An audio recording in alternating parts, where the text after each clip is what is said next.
नमस्कार। यहाँ मेरे सामने एक युवती का हाथ है, इनके बारे में बात कर लेता हूँ। ये यहाँ पर सबसे पहले इनकी कनिष्ठा उंगली के बारे में बात करते हैं। कनिष्ठा उंगली ज्ञान के स्तर को बताती है, साथ ही साथ बौद्धिक स्तर को बताती है, भाषा शैली को बताती है। और जब ये उंगली सूर्य की उंगली के प्रथम कट तक नहीं पहुँचती तो इसके कई कारण बन जाते हैं। इसको इस प्रकार से कह सकते हैं कि ऐसी महिला को अपने जीवन में ऊंचाइयों को प्राप्त करने के अंदर बहुत मेहनत करनी पड़ती है, यानी कि इनको जीवन में संघर्ष करना पड़ता है अपनी ऊंचाइयों को प्राप्त करने के लिए। सेकंड पर्वत पर जब इस प्रकार की स्क्रैचिज रेखाएं, माइनस रेखाएं हो जाएं तो इसको कह सकते हैं कि अपनी ऊंचाइयों को प्राप्त करने के लिए, देखिए जो एज है उसके अनुसार बोलना पड़ता है, अपनी ऊंचाइयों को प्राप्त करने के लिए इस समय व्यवहार के अंदर एक जुनून है और उसमें अड़चनें आ रही हैं ऊंचाइयों को प्राप्त करने में। तीसरे पर्व पर जब ये लाइनें होती हैं तो इसको कहते हैं कि वर्तमान में अपनी कमाई से व्यक्ति के पास धन के आगमन नहीं हो रहे हैं। तो ये कनिष्ठा उंगली का यहाँ इनका फल है। ये संघर्ष करने वाली महिला हैं, इनको जीवन में संघर्ष करना पड़ेगा, तब जाकर ये ऊंचाइयों को प्राप्त करेंगी। आइए बात करता हूँ मैं यहाँ पर इनकी सेकंड फिंगर यहाँ पर सूर्य की उंगली के बारे में। यश मान सम्मान प्राप्त करने के लिए सूर्य की उंगली को जाना जाता है। सूर्य की उंगली यश मान सम्मान प्राप्त करने वाली। कुछ सेकंड पर्वत पर यहाँ थोड़े थोड़े माइनस के निशान और कुछ थर्ड पर्वत। वर्तमान की स्थिति के अनुसार यहाँ ये उंगली बिल्कुल शनि की उंगली के साथ चिपकी हुई है। अपनी माता पिता की बात की अवहेलना नहीं करती, माता पिता को बहुत प्यार करती हैं, भाई बहनों से संबंध अच्छे रखेंगे। आने वाले समय में सास ससुर की भी सेवा करेंगी। साथ ही साथ यहाँ सेकंड पर जब थोड़ा सा माइनस रेखाएं हो जाएं तो इसका मतलब ये होता है कि अपने आप में वर्तमान में कुछ मानसिक टेंशन्स इनके पास हैं। थर्ड पर जब इस प्रकार की लाइनें हो जाती हैं तो इनको कहते हैं राज्य सरकार से लाभ नहीं मिल रहा है। अब बात करता हूं मैं आपके शनि की उंगली के बारे में। शनि की उंगली कुल मिलाकर के यहाँ शनि की उंगलियों को देखता हूं तो ये थर्ड पर यहाँ पर इनका इस तरीके से मिला, यहाँ सेकंड पर ये रेखाएं इस प्रकार से मिली और उंगली की जो लंबाई है वो अच्छी खासी ठीक ठाक है। अगर बात करते हैं रोग के बारे में तो यहाँ किसी प्रकार के बहुत बड़े रोग के संकेत नहीं, परंतु जब थर्ड पर्व पर इस प्रकार की लाइनें हो तो ये थर्ड पर्व इसको ऐसा कह सकते हैं जब जब इनके बोलते नाम से भी शनि की ढैया और साढ़े साथी इनके जीवन में आएगी तब तक इन्हें आर्थिक समस्याओं का सामना, कुछ रोग का सामना करना पड़ेगा। वर्तमान में आर्थिक स्थिति कोई बहुत ज़्यादा मजबूत नहीं, साथ ही साथ कुल मिलाकर के वर्तमान में यहाँ पर किसी प्रकार के बड़े रोग भी नहीं। अब बात करते हैं आपके बृहस्पति की उंगली के बारे में। बृहस्पति की उंगली यहाँ आपके जीवन के अंदर इसका रोल होता है ईश्वर की कृपा।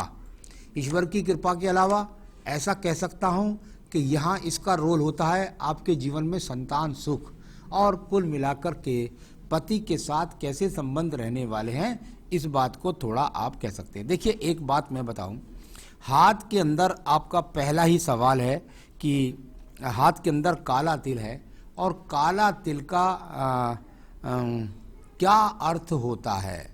मैं यहाँ इनका हाथ पढ़ रहा हूँ, इस हिसाब से बोल रहा हूँ, आप समझिएगा बात को। तो यहाँ जब आपके काला तिल होता है तो सबसे ज़्यादा काले तिल का प्रभाव जो होता है उसे कहते हैं कि वो पर्वों के बीच में होना चाहिए, यानी कि यहाँ पर हो, यहाँ पर हो, यहाँ पर हो, पर्वों के बीच में हो तो उसका फल ज़्यादा खराब होता है। इसमें बृहस्पति का पर्व और यदि पर्व के बीच की लाइन पर ये काला तिल होता है तो इसका ज़्यादा प्रभाव इनके जीवन में नहीं होगा। अब इसका प्रभाव क्या होगा, देखिए दोनों पर्वों के बीच में है। पहला पर्व मैंने बताया ईश्वर की कृपा के लिए, दूसरा पर्व मैंने बताया कि यहाँ सेकंड पर्व जो होता है वो व्यवहारिक स्थिति के लिए होता है। कुल मिलाकर कह सकता हूँ व्यावहारिक स्थिति पर यहाँ कोई बोरे यहाँ चिन्ह नहीं है, हल्की हल्की स्लाइड्स ही हैं। इन स्लाइड्स का इतना ही मतलब होता है थोड़ा थोड़ा पति के साथ में वर्तमान में टकराव या प्रेमी के साथ वर्तमान में टकराव, इस तरह की स्थिति कह सकते हैं। तो कुल मिलाकर के यहाँ मैं ये कह सकता हूँ कि इस काले तिल का प्रभाव बस ऐसा रहेगा कि भाई पति को सुझाव देने में ये जरा भी संकोच नहीं करेंगी। सुझाव देने से मतलब आप उन पर अगर किसी बात को थोपेंगे तो वो आपकी बात को अंधा भक्त होकर के सुनेंगी नहीं, यानी अंधी भक्त होकर के सुनेंगी नहीं। इस प्रकार की इनकी चरित्र रहने वाला है। तो ये अंधा भक्त नहीं, अगर इनको गलत बात लगेगी तो तुरंत आपके सामने कह देंगे, फिर उसमें आपका थोड़ा बहुत आपसी टकराव हो जाएगा, इतना कह सकते हैं। इससे ज़्यादा कोई बुरी बात नहीं है किसी भी प्रकार से। तो चलिए अब बात करता हूँ मैं यहाँ पर सीधा बुद्ध पर्वत के बारे में। बुद्ध का पर्वत जो जाना जाता है आपके जीवन के अंदर अच्छे धन की स्रोतों के लिए, अच्छे धन की स्थिति के लिए। यहाँ पर कुछ रेखाएं ऐसी चटक करके चल रही हैं। ये बहुत मजबूत रेखाएं नहीं हैं, ये 4 से 6 महीने में मिटने वाली रेखा है। कुल मिलाकर के इनमें खराब रेखा भी 4 से 6 महीने में आ सकती हैं और बुरी रेखा भी। मेरे हिसाब से मैं इन रेखाओं का यहाँ पर कोई रोल नहीं मान रहा हूँ, और वो रोल है इनके जीवन में, यानी कुल मिलाकर के यहाँ पर धन के आगमन की अच्छी स्थिति ना होना। तो ये यहाँ बुद्ध पर्वत की स्थिति है जो इनके खुद की कमाई के साधनों को बताती है। सूर्य का पर्व देखिएगा, पूरा का पूरा सूर्य पर्व जिस प्रकार का चित्र आपने मुझे भेजा है, उस पर्व पर किसी भी प्रकार के चिन्ह नहीं है, यानी कुल मिलाकर कोई बदनामी का योग नहीं। कुल मिलाकर के यहाँ पर यदि देखता हूँ तो कोई राज्य सरकार की नौकरी का लाभ नहीं। कुल मिलाकर के यहाँ देखता हूँ तो कोई बहुत जीवन के अंदर भाग दौड़ नहीं, अपने घर के अंदर स्थिर जैसी स्थिति में अपने आप का सम्मान आपने पा रखा है। आइए बात करता हूँ यहाँ पर शनि पर्व के बारे में। देखिए इनकी एज 25 की है, याद रखिएगा 25 साल की एज, और 25 साल की एज में रेखाओं का होता है बनना शुरू। यहाँ पर माइनर माइनर माइनर माइनर रेखाएं इस प्रकार से ये खड़ी हैं, यानी जब ये रेखाएं यहाँ मजबूती के साथ, अभी यहाँ पर कोई माइनस रेखा नहीं है, यानी ऐसा नहीं कह सकते कि इनके आने से किसी का भाग्य अस्त हो जाता है। ऐसा कह सकते हैं कि इनके भाग्य की रेखाएं अभी यहाँ पर ऊर्जित नहीं हो रही, यानी इनको अपने भाग्य से कोई अच्छी जॉब नहीं मिल रही है, ऐसा कह सकते हैं। या इनका भाग्य ऊर्जा होने के लिए तैयार होने के लिए तैयार है, यानी इनका भाग्य उदय हो रहा है। छोटा सा ये मध्यम मध्यम जो रेखाएं होती है, इनको कहते हैं जैसे सूर्य सुबह सुबह उग रहा है ना, फिर धीरे धीरे धीरे धीरे आगे बढ़ता है, तब ये रेखाएं खड़ी होनी शुरू हो जाएंगी, इनका भाग्य भी उतना ही उदय होना शुरू हो जाएगा, यानी भाग्य इस समय कुल मिलाकर नॉर्मल है। आइए बात करता हूं बृहस्पति के पर्व के बारे में। बृहस्पति पर्व पर किसी भी प्रकार की यहाँ पर कोई भी बुरी रेखा नहीं, यानी इस प्रकार की जब स्थिति देखते हैं कि बृहस्पति पर्व पर किसी प्रकार का कोई बुरी रेखा नहीं है, ना कोई का क्रॉस के चिन्ह है, तो राज्य सरकार की नौकरी तो मिलने से रही। कुल मिलाकर के सम पर्व है और यहाँ पर कोई दूषित चिन्ह नहीं है। विवाह भी होगा, संतान भी होगी, सब चीज़ें इनके जीवन में आएंगी। अब बात करता हूँ मैं यहाँ पर इनकी सीधा सीधा हृदय रेखा के बारे में। हृदय रेखा जो कि देखिए एक यहाँ पर तो हल्की हल्की रेखाएं हैं, वैवाहिक रेखा जो है ये इन रेखाओं का मतलब क्या होता है, यदि आप इनसे कहेंगे कि आ जाइए भाई आप नौकरी कर लीजिए, तो ये नौकरी कर लेंगी। यानी इनसे यदि आप काम करवाना चाहते हैं, इसको बोलते हैं एक दूसरे की सहयोगी रेखा, यानी कुल मिलाकर यदि आप इनसे कहोगे जॉब कर लो, काम कर लो, तो ये कर सकती है। आइए बात करता हूँ इसके बाद में मैं सीधा सीधा आपकी रेखा हृदय रेखा के बारे में। हृदय रेखा और कुल मिलाकर के हृदय रेखा में नीचे की तरफ गिरती हुई बहुत सारी रेखाएं। जब नीचे की तरफ गिरती हुई ज़्यादा रेखाएं होती हैं तो इसके कहते हैं मन के अंदर बहुत सारी चिंताओं का होना, यानी वर्तमान में इनके मन के अंदर बहुत सारी चिंताएं हैं, बहुत सारी टेंशन्स हैं। इस प्रकार को रोग की बात करता हूं तो किसी प्रकार के रोग के संकेत यहाँ हाथ के अंदर नहीं है, यानी कुल मिला के हृदय से संबंधित कोई रोग नहीं, किसी प्रकार का कोई रोग नहीं। हाँ, मन के अंदर चिंताएं बहुत हैं, टेंशन्स बहुत हैं, ये दिखलाने वाली इनकी हृदय रेखा है। अब बात करता हूं मैं यहाँ पर इनके सीधा सीधा मंगल पर्व की। मंगल पर्व कर्म का क्षेत्र होता है, कर्म के क्षेत्र पर लगातार बनने वाली रेखाएं हैं, यानी कुल मिलाकर के यहाँ पर किसी भी प्रकार का कोई एक्सीडेंट का योग नहीं, कहीं से कहीं तक कोई मांगलिक का योग नहीं, और यही रेखाएं वो भी हैं जो ये अपने आप में कुछ जीवन में कर गुजरने का जुनून रखती हैं। तो ये अच्छी बात है कि ये सुस्त महिला का हाथ नहीं है, ये कर्म करने वाली महिला का हाथ मैं देख रहा हूँ। चलिए मैं बात करता हूं इनकी बुद्धि रेखा के बारे में। बुद्धि रेखा और शुरू में बहुत सारी टुटक फुटक के साथ में चलती हुई और उसके बाद में ये बैलेंस बनाती हुई यहाँ पर बुद्धि रेखा। इस प्रकार की जब बुद्धि रेखा यहाँ आपके पास हो, जिस पर किसी प्रकार का दीप ना हो, किसी प्रकार का बड़ा क्रॉस ना हो, छोटी मोटी जो रेखाएं हैं ये तो आती जाती रहती हैं। इनको कहते हैं अचानक उदित होना और अस्त होना, यानी 2-4-6 महीने बनती हैं, अस्त हो जाती है। यानी वर्तमान में देखूं तो बुद्धि बिल्कुल ठीक है, कहीं से कहीं तक इनको ऐसा कुछ नहीं है कि ये कोई अनावश्यक रूप से इनको कोई क्रोध आता है या अपने घर का बैलेंस नहीं बना सकती। तो ये बैलेंस बना सकती है, किसी प्रकार का एक क्रोध नहीं करेंगी, अपने आप को जीवन को सुचारू रूप से चलाने की बुद्धि रेखा इनके पास है। चलिए मैं बात करता हूं इनके द्वितीय मंगल पर्व के बारे में। द्वितीय मंगल पर्व, और यदि आप देखें तो छोटी छोटी रेखाएं जाकर के ऊपर तक बहुत सारी छोटी छोटी रेखाएं यहाँ पर जो यहाँ शुक्र पर्व से लेकर के चल रही हैं। शुक्र पर्व से रेखाओं का संबंध इस तरीके से जब मंगल पर्व तक जाने लगे तो ये झगड़ा झंझट के योग नहीं है। ये कुल मिलाकर ये है कि मैं जीवन में कुछ करूं, मैं जीवन के सपने मतलब इसको कहते हैं सपने देखना। छोटी छोटी रेखाओं का जब बुध पर्वत की तरफ होता है, मेरे पास धन होगा, मेरे पास गाड़ी होगी, मेरे पास बंगला होगा, ये स्वप्न देखना इस तरह का इनके अंदर ज़्यादा है। तो ये इस प्रकार की रेखाएं हैं। तो एक 25 साल की महिला अगर इस प्रकार का सपना देखेगी नहीं तो कौन देखेगा। तो ये अच्छी रेखाएं हैं, इनको कहते हैं कि भाई ये ज्वार भाटा रेखाएं यहाँ इस तरह से दिखाई देती हैं और ये सपनों की तरफ हैं, यानी वर्तमान में ये इस तरीके से अपने विचारधारा को धरती है। चलिए मैं बात करता हूँ इनके बाद में इनके चंद्र पर्वत के बारे में। मंगल पर्वत से कोई द्वितीय झगड़ा मुकदमा के योग नहीं। चंद्र पर्वत की स्थिति को यहाँ देखता हूँ तो यहाँ पर किसी प्रकार का मानसिक रोग नहीं, अवसाद नहीं, किसी प्रकार का कोई जिद्दपन नहीं, ये सब यहाँ पर अपने आप में ठीक है। बहुत कोई यात्रा नहीं है, कोई तीर्थ यात्रा नहीं है। चलिए मैं बात करता हूँ इसके बाद में यहाँ पर आप इनके केतु पर्वत के बारे में। थोड़ा सा केतु पर्वत को यदि आप देखेंगे तो केतु पर्वत यहाँ कुछ एक तरह से अगर आप देखेंगे तो कुछ पंखड़ी सी बन जाती है, कहीं कट जाता है, बहुत मामूली सी माइनर रेखाएं हैं। इनका क्या मतलब होता है? देखिए इसका मतलब 25 की एज के अंदर होता है क्या, इसका मैं आपको बताता हूँ। इसमें कई तरीके की बातें हैं। नंबर 1 बात हो गया कि पूजा पाठ में मन ना लगना, कोई बड़ी बात नहीं। दूसरा होता है महिलाओं से संबंधित रोग, यानी कि पीरियड्स वगैरह लेट हो जाना, जल्दी बहुत आ जाना, इस तरह की बातें। और तीसरा होता है ये केतु शुक्र के और चंद्रमा के बीच में है, यानी संसाधनों के लिए भूख। यानी कुल मिलाकर जैसे मैंने कहा था सपन वाली रेखाएं बहुत ज़्यादा हैं, तो ये इस समय पर इस एज में यदि संसाधनों की तरफ आकर्षित हैं तो ये बहुत अच्छी बात है। कभी कभी इसको ऐसा भी कह देते थे प्रेम प्रसंगों की तरफ आकर्षण। तो ये इस तरह की रेखाएं इनके हाथ केतु पर्वत पर है। चलिए अब बात करता हूँ इनकी भाग्य रेखा के बारे में। ये यहाँ से भाग्य रेखा इस प्रकार से यहाँ से टूट करके चलती है। नीचे भी अगर भाग्य रेखा को देखेंगे तो हल्की सी भाग्य रेखा यहाँ से भी टूट करके चलती है, यानी कि इसमें भी इस तरीके से जाकर आयु रेखा को छूने का भी प्रयास करती है, आगे भी चलती है, फिर आगे चलती है, फिर बिखर जाती है। क्या है इन रेखाओं का मतलब? तो चलिए मैं बताता हूँ इन रेखाओं का मतलब क्या है। देखिए ये चलती हैं रेखाएं टूट कर। बहुत आगे तक बोलकर किसी को डराना मेरा उद्देश्य नहीं होता।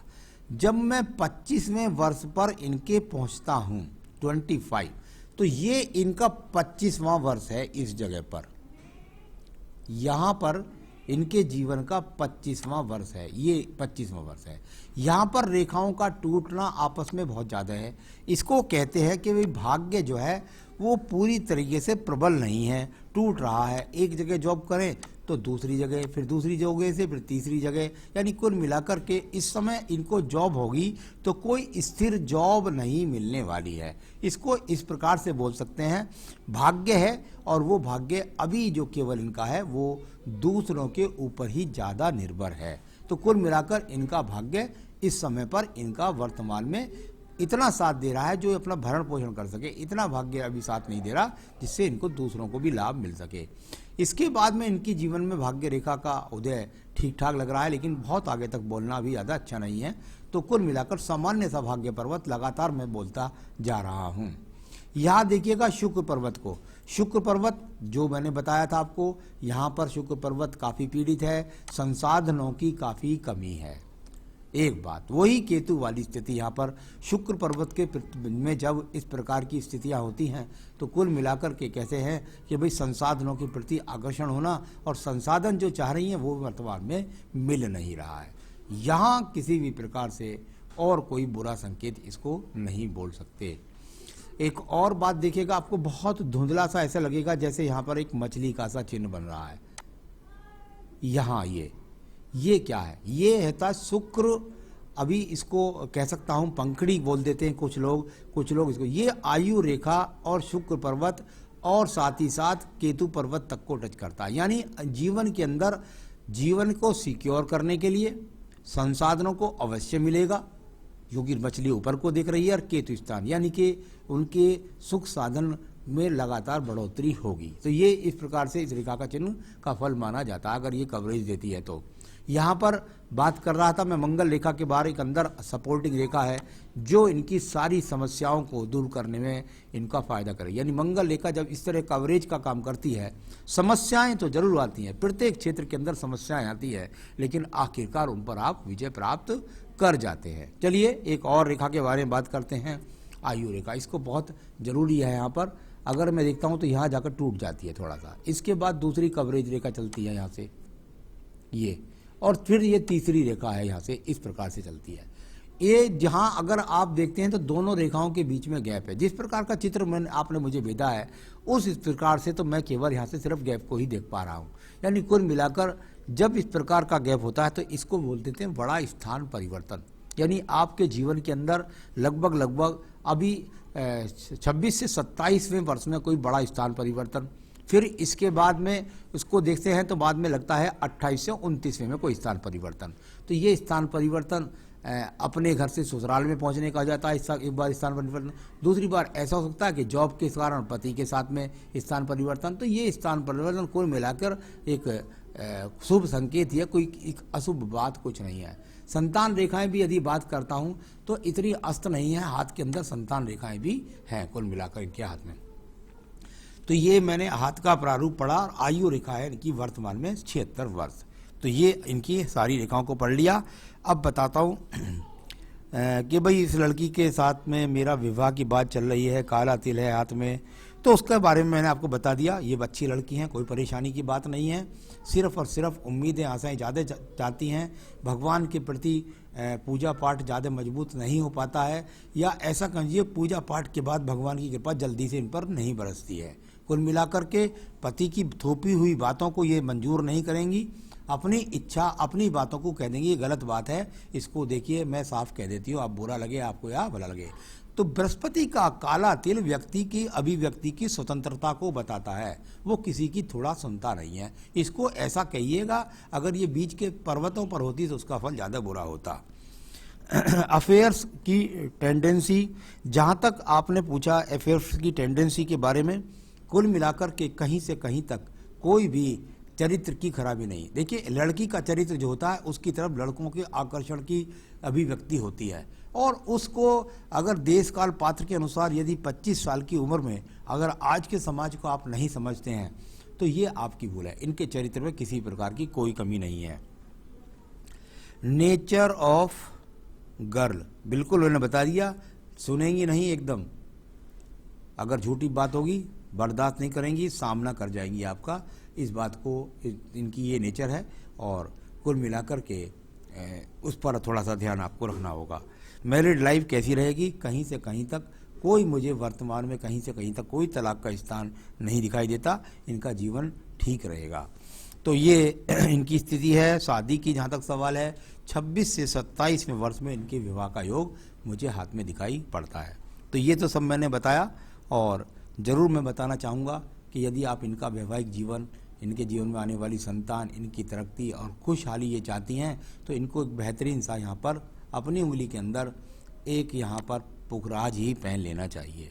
तो इनको एक पुखराज धारण करना चाहिए इस उंगली के अंदर। साथ ही साथ इनसे कहिएगा बस ये केवल और केवल बृहस्पति के व्रत रखें, बस कुछ ना करें, केवल बृहस्पति के व्रत रखें, और हो सके तो वो बृहस्पति के व्रत अगर नहीं हो सकें शादी के बाद तो बृहस्पति की कथा आजीवन ये पढ़ा करें।